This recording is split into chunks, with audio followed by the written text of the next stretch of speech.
So in our series on the golf swing, we're going to look at maintenance and performance, ways to increase your speed, your accuracy, and prevent injuries at the same time. We've already made one video on treating specific structures in the upper extremity. Now we're going to cover the lower extremity. Golf is an amazing sport. They do a tremendous amount of research, and they actually break down the different phases of the golf swing and through research show which structures are involved in which aspects of the swing. And we've gone through a whole series of videos on this. But this is all about improving your performance. This is about maintenance care. And we have one video on the upper extremity. Now we're going to do the lower extremity, and we're going to cover the primary structures involved. So it's not as if other structures in the body aren't involved in the swing, but these are the primary ones. So let's get into those structures in the lower extremity. But we're actually going to start with the low back here. Mickey, you ready to start working on things? Yep. So we're actually going to get on the paraspinal muscles or the erector spinae, but I'm only going to go on the left-hand side because golf is a very asymmetrical sport. So we just need to get on certain structures, and as we go through things, I'm also going to talk about how many times a particular structure is activated during the 5 phases of the golf swing. Okay, I'm going to get you to grab your shoulders here and here, and I'm actually going to get on the low back here. You okay? Yep. So let's get on the left-hand side here. And let's get... Now, during the entire golf swing, this one is only activated once. Doing okay there? Yeah. Good. Going to get you to just move forward into flexion a little bit, and then there we go. Oh, wow. There and over. Good. And over. And over. Good. Okay, I'm going to get you to lie on your side, please. Either side doesn't matter. Okay. So we're going to get on the glutes. We're going to do both the Gluteus Maximus and Medius on both sides. Okay, so I'm going to start with the glute max here. Doing okay? Oh, yeah. All right, just wonderful, thanks. So, it's bad enough when I'm just going in this direction, but as soon as I start increasing the stress using circumduction, then it really starts to kick in, doesn't it? Okay. Yes. Now, why we would put this circumduction in here so we can actually access the fascia or connective tissue. You okay? Yep. It's pretty tight, isn't it? Yes. Okay. Now, after I finish that, I'm going to actually move up from the glute max more towards the medius. Get on that and kind of work up in that section there. Pretty tight, isn't it? Whoa, yep. Yeah. And then, yeah, right there. And then I'm going to start doing a little bit of circumduction on there too. Okay? Mm-hmm. Oh. Yeah.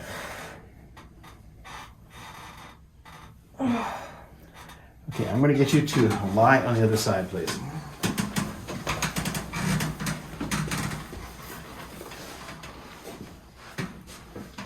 Now, again, I'm going to get onto the glute max. Now, on this particular structure, we're going to work on both sides, so bilateral. And the glute max is activated twice during the golf swing. You okay? Yes. Okay, now let's get into a little bit of circumduction there.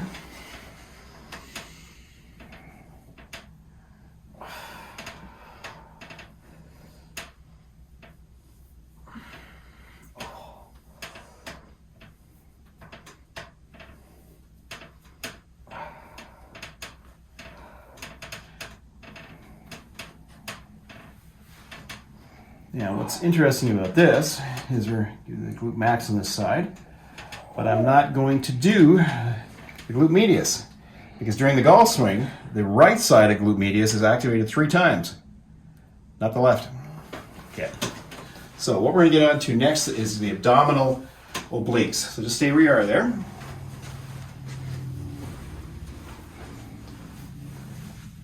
So, okay, here. Back, you okay with me working on the area? Oh, yeah. Fine. Okay. You okay? Yeah. Okay, there we go. Yeah, right over. Or you feel that more now? Yeah, way more.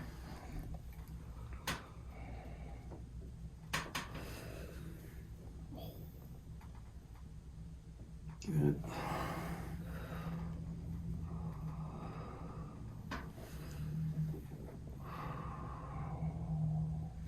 Let's have you go on to the other side, please.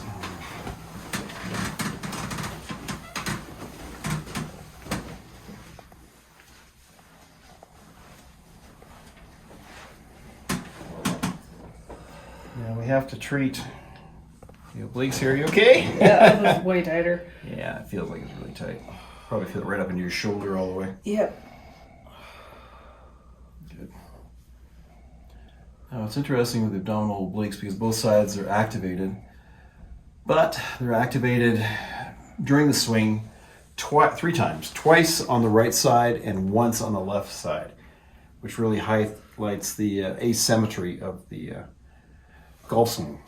You're only activating certain sides of your body that much, and of course, what we're doing right now, I'd have to change it a little bit if I was working on a left golfer as compared to a right-sided golfer. Here we go.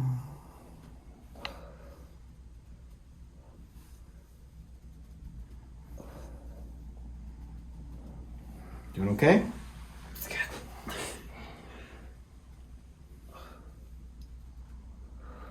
It's actually starting to loosen up. Yeah, that's a lot better. Yeah. I'm going to get you to line your back, please.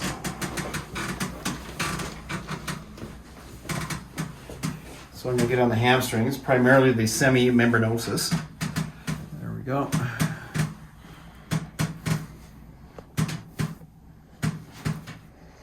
And we're going to be working on both sides.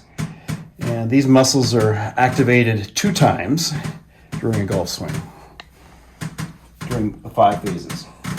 You okay? Yeah, not bad. Not bad? Yeah, considering how tight you usually are. Okay. Now, while we're here, going back from both sides. Good. Just one sec here. Yep, there we go. Now I'm going to get on to the semimembranosis on the other side.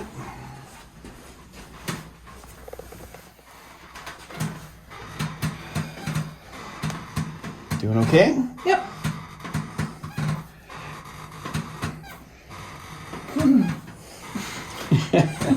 Your range is improving. Yeah.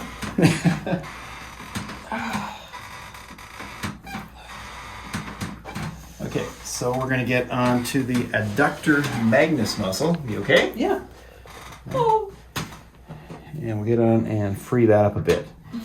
Now, I'm only going to work on the left adductor magnus because that is the area that's activated during the golf swing, not the right. You okay? Yeah. Wonderful. Just thanks for asking. Okay.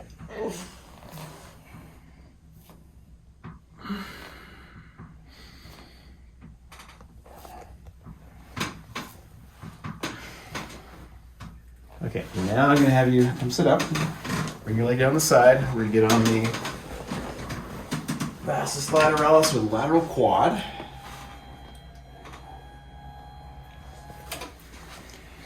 Now, this is really quite an interesting thing. Come over the edge here. Because the Vastus lateralis is activated 5 times during a golf swing. But what is so interesting is 4 of those activations are on the left side, only 1 on the right.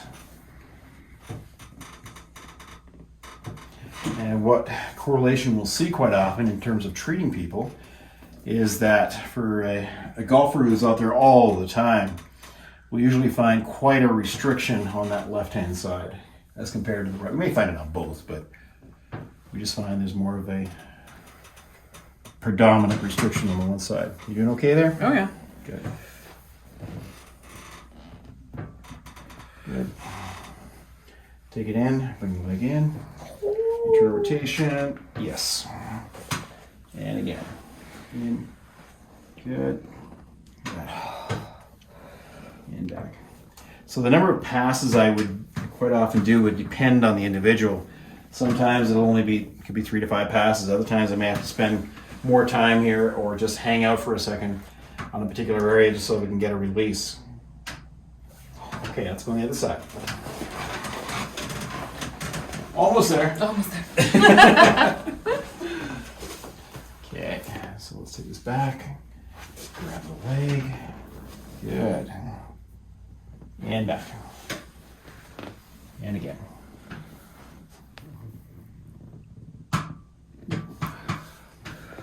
Back.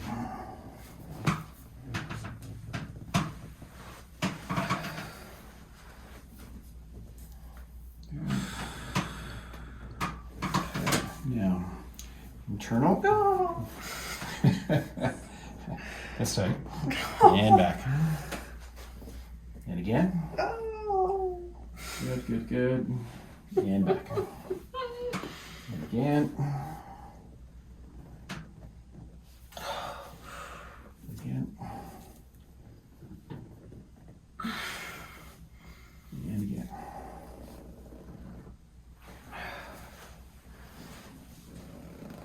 Good.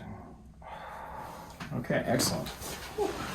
So, looking through a lot of different structures, and you see the asymmetry there in terms of which structures we actually work on. But I would also consider the joints of the cervical spine, thoracic, lumbar spine, SI joints, working my way through the entire region so we can address the entire kinetic chain. The kinetic chain is never just soft tissue or joints, it's always a combination of both. When we're working through here, we're also considering the fascia or connective tissue. If we do this, we can have a considerable, we can make massive changes in terms of performance, the amount of power you can generate, your accuracy. It can make such a difference in your golf game. So check it out, look through the rest of our videos on golf. I think you'll find them really interesting and how they can prevent injuries and improve your performance.